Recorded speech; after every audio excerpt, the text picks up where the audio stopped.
Hi, I'm Pio from RTINGS.com. Today, we'll be looking at the Samsung Q60C. It's the lowest end model in Samsung's 2023 QLED lineup, and as such, it's sold for an attractive price. But is it worth the money? Or are there better options out there? We've bought and tested the 65-inch model, but our results are also valid for all other sizes, from the very small 32-inch to the big 85-inch models. So, let's jump into it.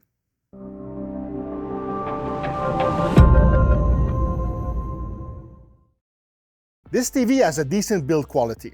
It's almost entirely made of plastic with a rather nice brush finish, but there's some flex near the inputs on the back. In practice, this won't cause any issues. The plastic feet support the TV well, but there's a fair amount of wobble when pushing the TV or table. You can set the feet at two distinct positions. A lower position, lifting the TV about 1.9 inches above the table, and a raised position, which pushes the screen to about 2.9 inches from the table. Most soundbars fit in front of the TV in the raised position without blocking the screen. There are 3 HDMI ports, 2 USB 2.0 ports, a LAN port, and a digital optical audio out port. One of the HDMI ports doubles as an eARC port, and none of the HDMI ports have HDMI 2.1 bandwidth, so they're limited to up to 4K at 60 Hz.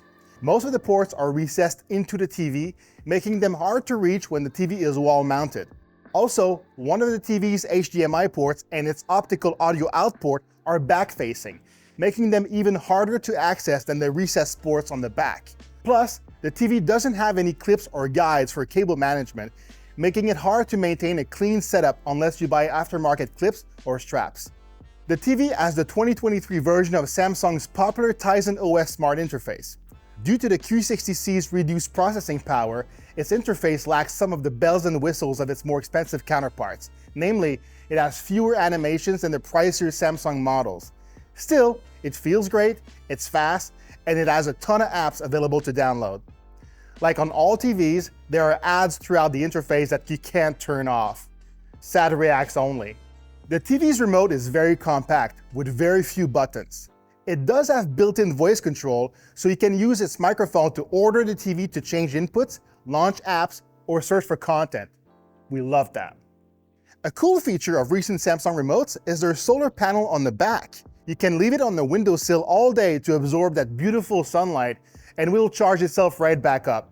Or you can just plug it in through its USB-C port in case you need to charge it in a hurry.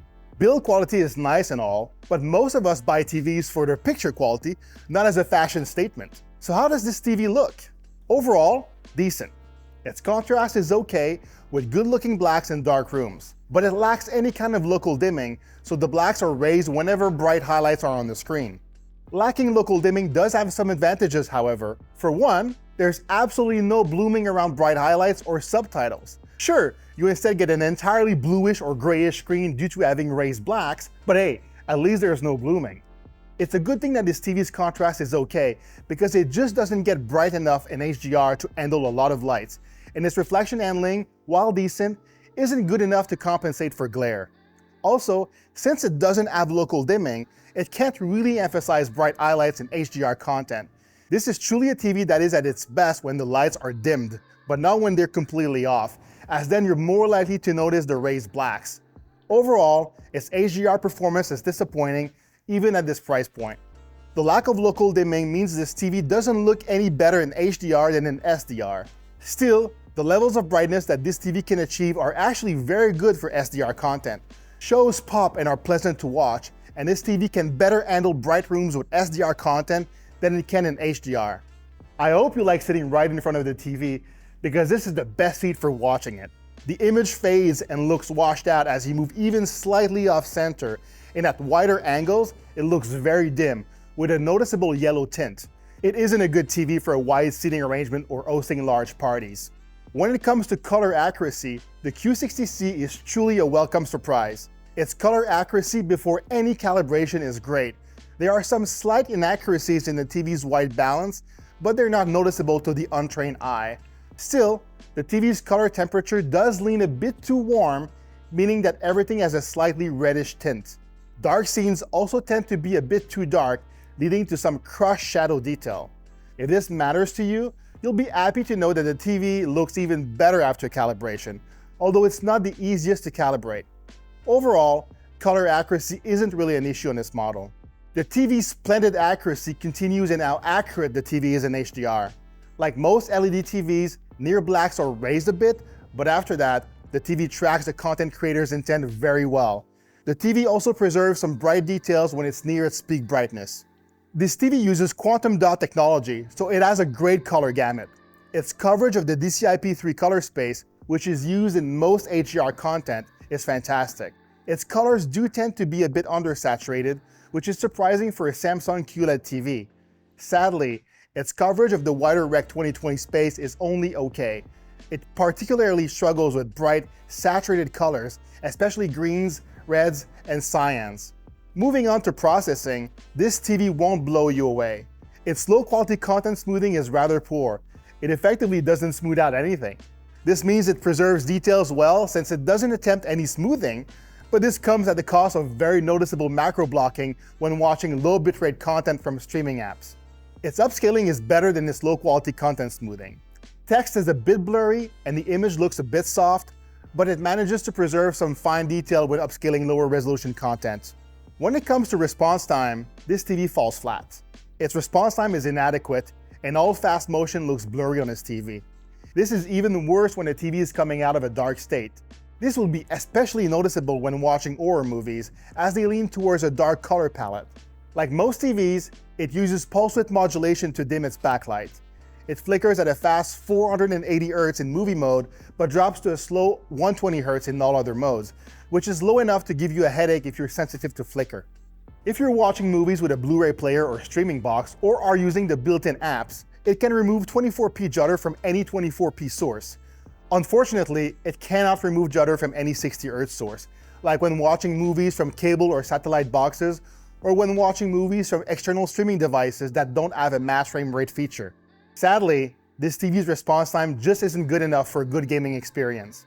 As we've said earlier, it is especially bad when coming out of dark states, so this isn't the TV to play horror games on, or any game made by From Software, like Elden Ring, who tend towards a very dark color palette. It's just too blurry. Luckily, its input lag is very good, so it's surprisingly responsive. It's even capable of displaying Chroma 444 properly with a low input lag as long as you're in PC mode. It might be blurry, but at least it's responsive. Sometimes that's all you need. As stated earlier, this TV has no HDMI 2.1 inputs, so it tops out at 4K at 60 Hz. It supports 1440p at 60 Hz, which is a nice bonus for PC gamers, but you need to force the resolution through your graphics card's control panel. Unfortunately, the TV doesn't support VRR. The TV has a pretty limited feature set for consoles: no VRR, no 120Hz support, and dim HDR. Ouch. It has an auto low latency mode, so it'll switch the TV into game mode whenever it detects a gaming console, but that's basically all it does. Lastly, let's check out its speakers. Like almost every TV ever made, the speakers aren't great, but they do the job. If you don't care about bass, music, or good sound, then you'll be happy with this TV as dialogue is crisp and easy to understand. As always, if you care a smidgen about getting good sound out of your content, get a soundbar at minimum. The TV does pass through many advanced audio signals from Dolby and can pass through lossless Dolby Atmos to compatible receiver. It can't, however, pass through any DTS audio signals, which is a bummer as many Blu-rays use this audio format. Physical media lovers, shop for something else. So, should you buy this TV? Not really. As with many cheaper models from the big name brands, this TV is decent, but is outpaced by models from TCL and Hisense. However, one context where the Q60C might make sense is if you want a very small TV. The Q60C is one of the few TVs on the market that keeps its entire feature set in its smallest model sizes. That means full 4K at 60 Hz support and the same decent image quality as the bigger models. If you're not looking for a very small TV though, the Hisense U6K is better overall and typically sold for less money. The Hisense has a local dimming feature for vastly better contrast and a more impactful HDR presentation, and it is much better for gamers due to its VRR feature and faster response time. It even has a wider color gamut than an already colorful Q60C. If you're specifically shopping for a gaming TV, you might prefer the TCL Q6 QLED instead. While the TCL doesn't have a local dimming feature, it's the brightest TV of the three, so it often looks a bit more vibrant than even the iSense U6K. But it truly shines in its gaming features. The TCL is capable of outputting 1080p and 1440p at 120Hz through resolution halving, with a wide VRR range to match, an amazing feature for gamers at this price point. That's all for our review of the Samsung Q60C QLED. If you want a more detailed write-up on the TV, check out our written review. The link is in the description below. Until next time, I'm Pio from Ratings.com, where we help you find the best product for your needs.